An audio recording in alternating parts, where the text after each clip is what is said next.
said, you always talk very openly and honestly, and when you were here last time, you know, you talked about the struggles you'd had, you were still doing therapy. So I think some of us were a bit surprised, actually, when we found out you were going into Celebrity Big Brother, because everything is so highlighted in there, isn't it? It was, you know, nobody can prepare you for that experience. And I thought, you know what, my life's been hell. Loads of drama. I can do this. This is easy. It's a TV show. God, was it difficult. What's the worst thing about it? Or the weirdest thing? The easiest, it just scares you how institutionalised you are so fast.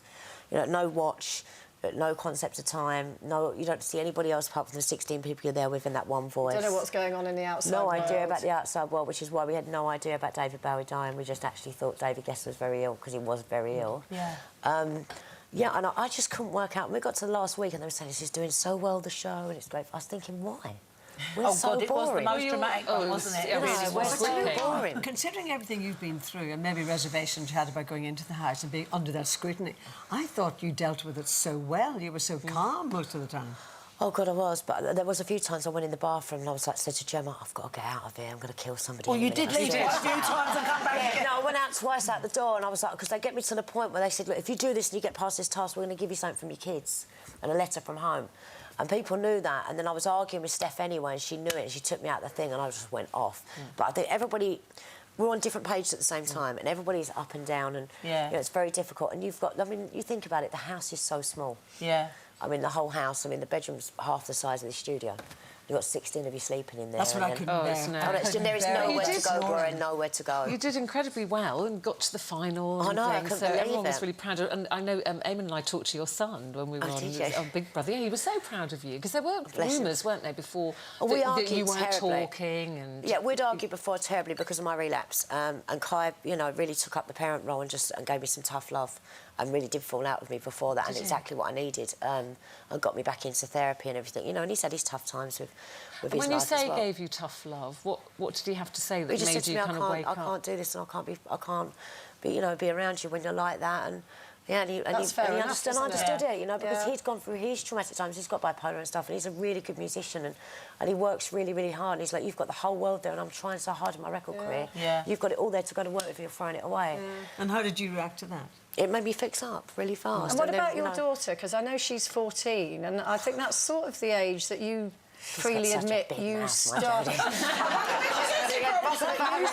You admit you started to go off the rails at 14. Yeah. Have you had conversations with her where you've sort of said, look, don't do what I did? Yeah, she lives with her dad right now, and she's very studious and she's doing really well at school, and out of everybody, you know, she's the one that struggles the most at school, but she really wants to make something of herself, and, you know, I'm ever so proud of her. She does really well, but, yeah, I think they're just different. I've been very open with my kids, and when I went into Big Brother, the whole thing was... I didn't realise I was going to stay 32 days, and I just wanted to show people I'm employable. Yeah. And this is me, and this is who I am, and that my kids are like, yeah, that is exactly who my mum is. And, you know, I argued with Steph and stuff, and then it's like I said, I've got kids. I love my kids, but I don't always like them, and they don't always like me, but that's just being a parent, isn't it? Absolutely. So how has it all changed since you left Big Brother? Do you know what, Gloria? I thought I'd come out of there and I'd want that whole fame thing. It's another addiction, isn't it? The whole thing of everyone knowing who you are and recognising you. I came out of there and I went... I don't actually like it. But you must have got a lot of attention. Got a lot of attention, and literally for the first week or so I was like, I don't actually really like this. I just want to be an actor. So what did you do? I just stayed indoors. Did you? Yeah. Locked yourself away. Got a massive Asda delivery.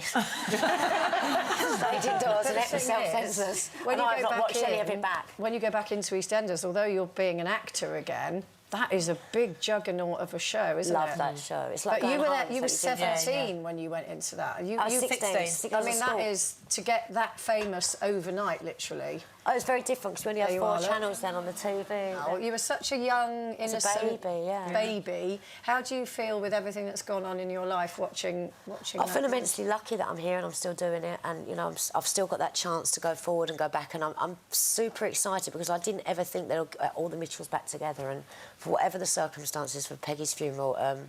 So what's happening exactly? A lot of people don't know. People who don't watch it. Dame Barbara Windsor. My Dame Barbara Windsor, yeah. We're going to be back. Both my boys, Ross and Steve, Phil and Grant and myself, are back, and sadly for Peggy's funeral. But, you know, I'm glad we're all back together, and it's a great honour to be asked to go back and to send. And is it just a one-off, or might you be coming back permanently? It's a one-off at the moment because our boss Dominic's leaving. We've got a new boss stepping in, so hopefully the new boss will take me up on the mantle as a full-time character. Do you feel? I'd like to go back. I was going to say, do you feel a bit like it's a Do you feel nervous? Do you feel like it's a bit of an audition in terms of... No, not at all. I'm very proud to be asked back to do this for Barbara, and for me that means the world to me, and to be there with the boys as well. And I just hope it's going to make fantastic television. And everybody's had so much on Twitter and everything. People are excited that we're going to be back together, and we're just as excited to do it. So, do you feel sometimes that people are always watching you because you've had your problems, you've worked and then lost jobs, or had to leave jobs? We're all armchair critics. Do you think critics, they're always? But do you think your colleagues or people, producers and things, are always looking for, when's Danniella going to have the next? Oh, God, yeah, I think they are. But if I can't have a meltdown 32 days in the Big Brother house, you know what I mean? I think everyone was waiting, thinking, she's going to have a massive come down from drugs or an alcohol, she's going to get pissed in there and hit somebody. No, not at all. It's not...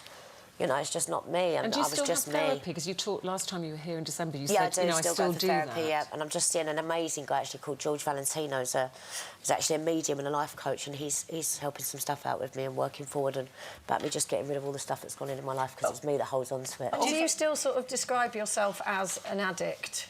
Are you still... I'll always be an addict. Is it like to a daily... Yeah. What are your main addictions? Cigarettes. I love a cigarette. I love a bottle of Ellie Saab. Can't go past Blue Water without stopping.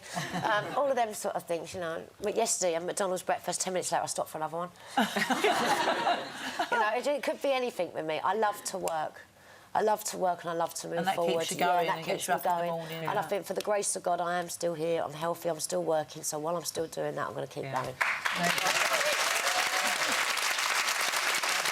We get some pretty fabulous guests here on Loose Women. There's plenty more where that came from. Just click here to watch more interviews with a whole range of famous faces. And click here to subscribe. It's free, so you'd be silly not to, really. Sometimes I'm out and about, at a supermarket or I'm shopping, and women come up to me and sometimes they break down and they cry, and then I cry. And then we all cry.